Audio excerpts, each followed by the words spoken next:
Hola, ¿qué tal? Saludos, muy buenas y bienvenidos una vez más a Fútbol 360 Net Braining. Como digo yo siempre, no a mi canal, sino a vuestro canal.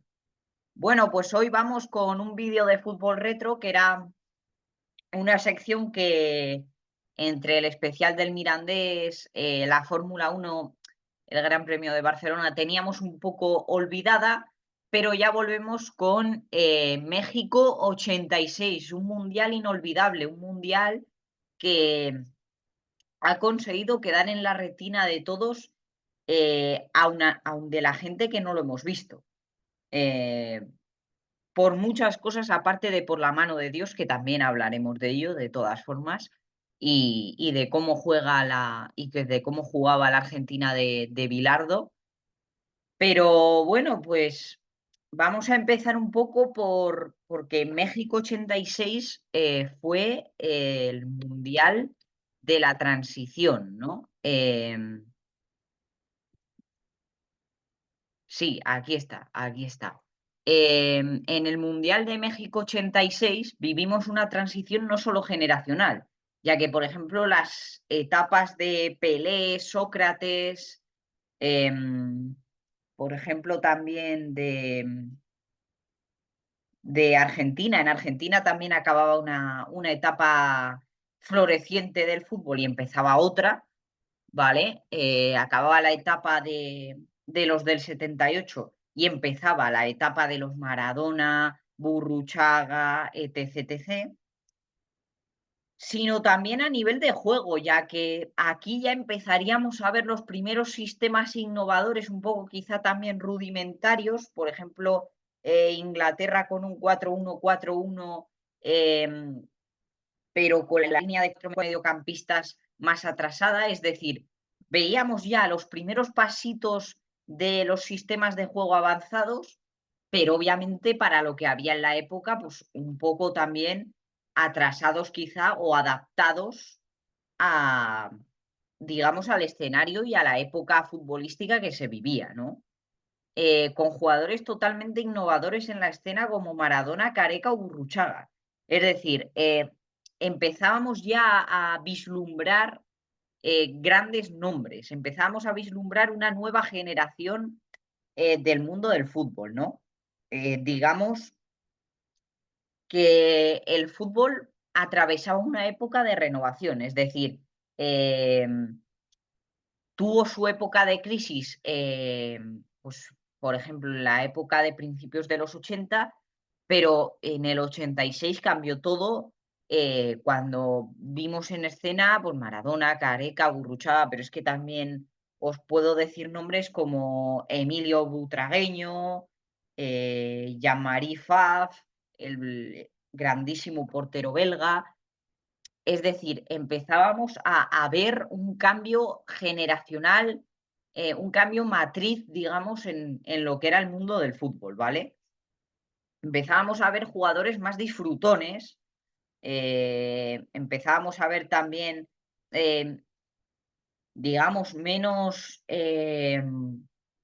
no sé ahora mismo cómo decirlo, pero quizá eh, una menor, un permiso menor ante las faltas, ¿vale? Es decir, se estaba mucho más enfocado en parar el juego si hacía falta, es decir, no se dejaba tanto jugar como antes, ¿vale?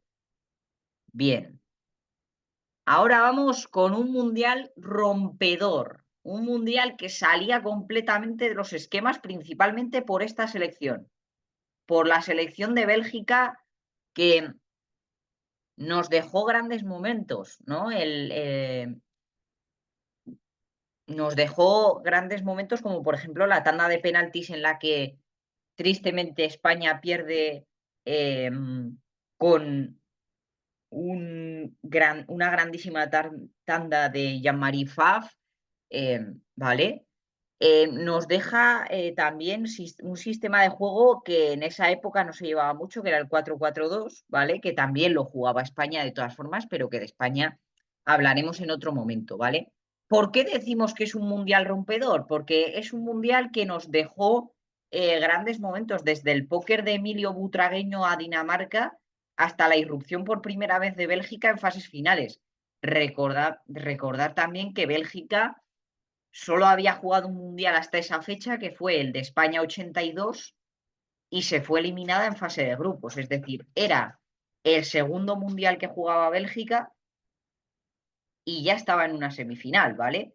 Sorprendía un poco porque no tenía grandes nombres. Lo único, Jean-Marie Paf, que sí que llegó a jugar en grandes equipos, en el Anderlecht, estuvo también en la órbita del Barcelona un tiempo, pero no llegó al final. Llegó a jugar en el Bayern de Múnich, ¿vale? O sea, lo único reconocible de esa selección era Jean-Marie Paf, ¿vale? Eh, y su seleccionador, Guy Cis, que había entrenado al Royal Antwerp, que en ese momento era un equipo de éxito, ¿no? Había una época dorada, digamos, en la Liga de Bélgica, ¿vale? Entonces, pues ese auge hizo que saliera esta generación tan moderna y tan disfrutona respecto al juego, que nos dejó un Mundial 86 de un legado imborrable, ¿no? Bueno, pues ahora vamos con la participación española en México 86. ¿Cómo estuvo España en México 86? Pues tenemos que reconocer que fue uno de los mejores mundiales en la historia de la selección española. Fue un muy buen mundial, es decir, no tanto por la clasificación, porque al final sí que es verdad que España, a ver, hasta hace nada, o sea, pongámonos, hasta los años 2000, España era una selección que sufría para clasificar a los mundiales y a las Eurocopas, que se solía caer en fase de grupos. Es decir, era un poco, pues, por ejemplo, como Escocia o semejante, semejante. Era un poco como Escocia ahora, ¿vale? Vale, bien. España arrastraba una gran mala racha en los mundiales, después de un nefasto España 82 abandonando el mundial en fase de grupos. Es decir, aún así de jugar en casa, España en 1982 se iría en fase de grupos, es decir, y con un grupo, además, que no era un grupo muy fuerte, digamos, tampoco, porque si nos fijamos, era un grupo en el que estaban Irlanda del Norte, Yugoslavia y Honduras. Y al final acabaron pasando Yugoslavia e Irlanda del Norte. Yugoslavia, ya sabéis, la Unión de Países del Este, en la que estaban, pues, lo que hoy es Croacia, Serbia, Kosovo, Montenegro, ¿vale? Eso era Yugoslavia. Entonces, pues Yugoslavia e Irlanda del Norte acabaron pasando, España se quedaría tercera y por debajo ya cuarta y última Honduras. Entonces, pues arrastraba una gran mala racha, eh, porque al Mundial 78 no llegó a clasificar directamente y en el Mundial 82, que sí que clasificó con un grupo, como he dicho, muy asequible, no pudo pasar, ¿vale? Pero en México 86 irrumpiría una España muy joven, es decir, ahí ya hablamos de cambio generacional, del cambio generacional tan grande que se produce en este Mundial. Y ese cambio generacional empieza con España, con la quinta del buitre, que irrumpiría en México 86 y que tendría suerte con su grupo, ¿vale? Porque el grupo de España volvió a tener mucha suerte y salvo Brasil le tocó un grupo fácil, Irlanda del Norte y Argelia, ¿vale? Obviamente Brasil pasó primera y España segunda, pero España pasó con mucha holgura, eh, con respecto a Irlanda del Norte y Argelia, obviamente, ¿vale? Era una generación con mucha hambre, era una generación, con mucha hambre y muy talentosa, muy dotada. Por ejemplo, puedo poner el ejemplo de, de Juan Señor. Juan Señor, que era un mediocampista como la copa de un pino. Señor además hizo un mundial increíble junto a Butragueño, el propio Butragueño, Javier Urruti, Andoni Goicoechea, Andoni Zubizarreta, Chendo, Gallego, José Antonio Camacho de capitán, Michel, Julio Alberto, Julio Salinas, que jugaba en doble punta con Butragueño, era una doble punta, eran Julio Salinas por izquierda y el buitre por derecha, ¿vale? Entonces era una generación muy talentosa que llegaba muy bien al Mundial de México 86, de la que la gente aquí en España no esperaba demasiado porque todavía eran muy jóvenes. Veníamos de España 82, que fue un fiasco total, de no haber clasificado tampoco para la Eurocopa del 84. Veníamos muy mal, la gente no creía, pero la Quinta del Buitre demostró estar a la altura, digamos. De hecho, había la gran mayoría de esa selección de la Quinta del Buitre eran jugadores del Real Madrid. Y con el Real Madrid tuvieron mucho éxito, ganando, fijaros, 5 ligas seguidas, 2 copas de la UEFA.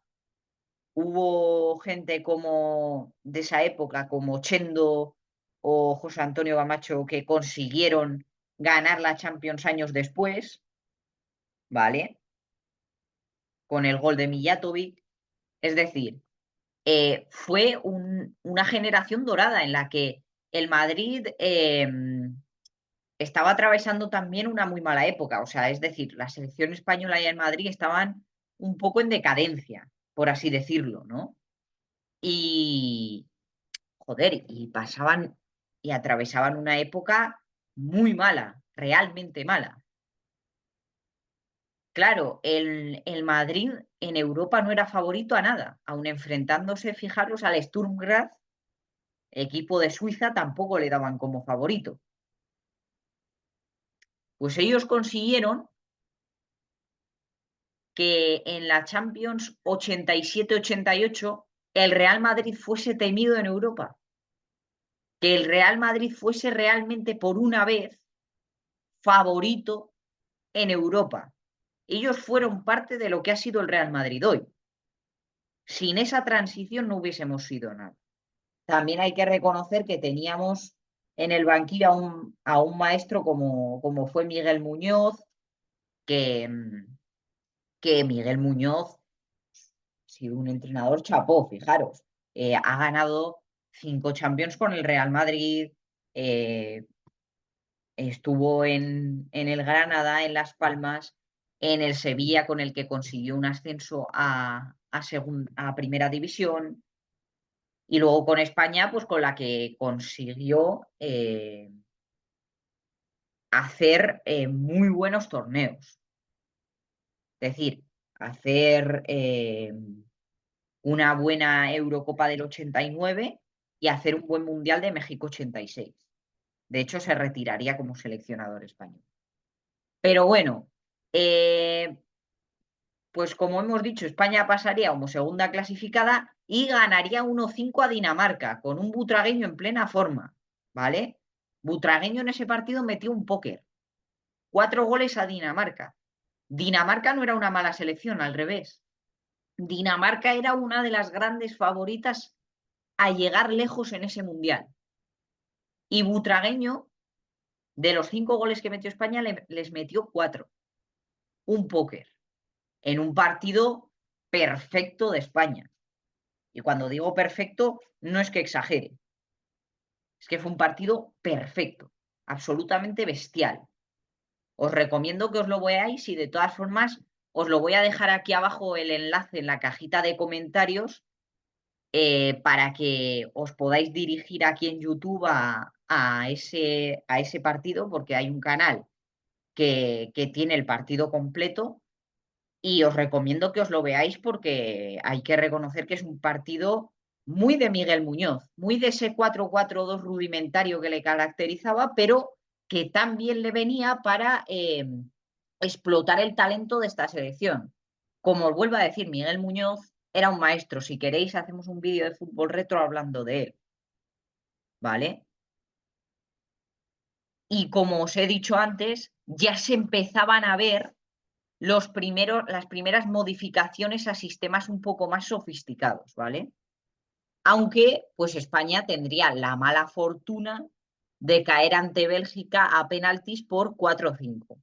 Empataron a 1 y cayeron a penaltis por 4-5 con una exhibición en la tanda de penaltis de Jean-Marie Paf, ¿vale? De hecho, Jean-Marie Paf metió uno de esos penaltis, con lo cual os lo podéis imaginar. Una exhibición tanto en la tanda de penaltis como en el partido, porque España tuvo muchas ocasiones de todas formas, porque gracias a Dios he podido llegar a ver ese partido y muchos otros del Mundial 86, que por eso me ha marcado tanto.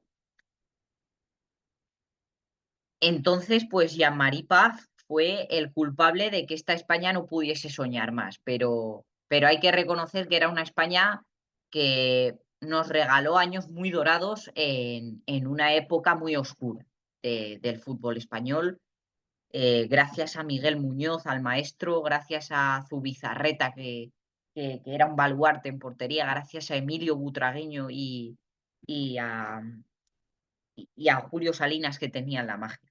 Sinceramente, fue una época gloriosa para el fútbol español. Y ahora vamos con la Argentina de Bilardo, con la campeona del mundo. La campeona del mundo que no tuvo un recorrido fácil, porque en octavos se enfrentaría a Uruguay. Uruguay llegaba muy bien. No tenía grandes nombres, pero llegaba muy bien, llegaba muy favorita. Y aún así Argentina le consigue ganar 1-0. ¿Vale? Cuartos, Inglaterra. Inglaterra llegaba favoritísima. Inglaterra se daba por hecho, no cotizaba que iba a ganar el Mundial. 2-1 y se produce el milagro. La mano de Dios. Semifinales, Bélgica, que venía de eliminar a la España de la Quinta del Buitre, que venía de eliminar a la URSS, a la Unión Soviética, que también iba muy favorita, porque la Unión Soviética daba mucho miedo la selección soviética. Aún así, Argentina gana 2-0 a Bélgica y en la final Alemania, Alemania Occidental. Rummenigge, Ruth Boller, Jacobs, Breme, Briegel, Lothar Matthaus. Y aún así, Argentina gana 3-2. Es decir, Argentina no llegaba favorita. Es decir, lo único reconocible que tenía Argentina era Diego Armando Maradona. El único nombre propiamente conocido que tenía Argentina era Diego Armando Maradona. Porque a Jorge Valdano todavía no se le conocía. Se le empezó a conocer después de ese mundial. Jorge Valdano no tenía un nombre. José Luis Burruchaga no tenía un nombre. Burruchaga estaba jugando en Argentina, no tenía un nombre. Neri Pumpido, no, que era el portero, que aún así lo hizo muy bien, no tenía tampoco nombre porque también jugaba en Argentina. Es decir, no se confiaba a que Argentina le pasó lo mismo que a España. No se confiaba en que pudiera llegar a. Lo único que Argentina llegaba de una buena racha, fijaros, de ganar el Mundial 78 en su propia casa y de hacerlo bien en España 82 llegando a semis, o sea, sí, a semis, pero al haber ese cambio generacional y no tener grandes nombres como se tenían antes, no se confiaba. Pues bueno, hicieron soñar a Argentina. Y de hecho, la hicieron tocar el cielo, porque al final acabaron campeones del mundo. Vale, y ahora hay que hablar del maestro. Hemos hablado antes de Miguel Muñoz, pero ahora hay que hablar del maestro de Argentina, de Bilardo. Bilardo, podemos decir que Miguel Muñoz jugó moderno, sí, pero el que más innovador jugó, sin ningún atisbo de duda en ese mundial, fue Bilardo. Porque Bilardo propondría un 3-5-2 con una doble punta con Valdano y Maradona. Es decir, fijaros la velocidad y el regate que tenía, porque Valdano era un bicho. Valdano era una mosca. Valdano era lo más rápido, era una centella, era lo más rápido que te podías encontrar. Y Maradona, un regateador nato. Entonces, planteaba una doble punta con Valdano y Maradona para salir a la contra, ¿vale? Proponiendo un juego encantador de ver. Es que era encantador de ver. No se había dado nunca un sistema con tres centrales. La gente siempre, siempre, siempre ha jugado con líneas de 4. No se había dado nunca el hecho de que un equipo jugase con una línea de 3. Pues bueno, aquí llega Bilardo y dice 3-5-2. Hay que aprovechar que tenemos talento en el mediocampo porque Batista era un mago, Ricardo Justi era un mago, Héctor Enrique no tanto, pero tenía muchísimo talento. Burruchaga era el Modric argentino en ese momento. Burruchaga era exquisito de ver, un jugador recomendable siempre. Y claro, y ya por la doble punta Valdano-Maradona que hacía maravillas. De todas formas, también atrás andaban muy bien, porque Oscar Ruggeri, por ejemplo, aunque no tenía nombre, era un lateral izquierdo muy solvente. O la Articuechea en el lateral derecho. José Luis Brown, José Luis Chiufo, perdón, Cuchufo. Es decir, tenían una defensa además muy sólida. Y Bilardo pues supo sacar lo mejor de ellos, pero con un juego innovador y que a mí por lo menos me cautivó, porque para la época esto no era habitual, que un equipo jugase así, ni con línea de 3 era habitual. Claro. Entonces, pues es básicamente eso, ¿no? Y esta Argentina nos dejaría el recuerdo imborrable de lo que sería el legado de Maradona, la mano de Dios ante Inglaterra en, en cuartos de final, donde, como el propio Maradona contaba, nosotros no teníamos la sensación de estar en un partido de fútbol. Estábamos en la sensación de jugarnos nuestro honor como patria. Porque claro, había pasado muy recientemente lo de las Malvinas y ahora estos cuartos de final. Es decir, ellos lo veían como una oportunidad de ganar otra guerra. Y de hecho fue con mucha diferencia, ni siquiera el Mundial 2022 fue tan celebrado en Argentina como lo fue la victoria ante Inglaterra en cuartos de final. Porque sentían que tenían que ganar a Inglaterra sí o sí, que tenían que vengarse de las Malvinas. Por eso Maradona a lo último se le ocurrió alzar un poco el brazo y nos dio la icónica imagen. La imagen por la cual no vamos a olvidar nunca México 86. Y de verdad, Diego, eternas gracias. Y bueno, pues yo por mí habríamos terminado. Como os digo siempre, espero que hayáis disfrutado tanto como yo porque este vídeo tenía muchas ganas de hacerle.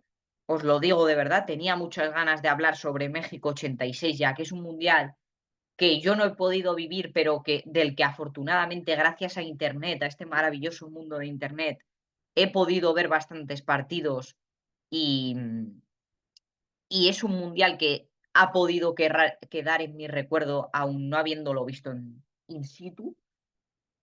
Eh, Espero que lo hayáis disfrutado, de verdad, porque yo me lo he pasado como un enano, tanto grabando el vídeo ahora como haciéndolo. Muchísimas gracias por el apoyo que nos dais, porque esto sin vosotros no sería para nada posible. Sabed que os aprecio muchísimo y adiós. Hasta la próxima.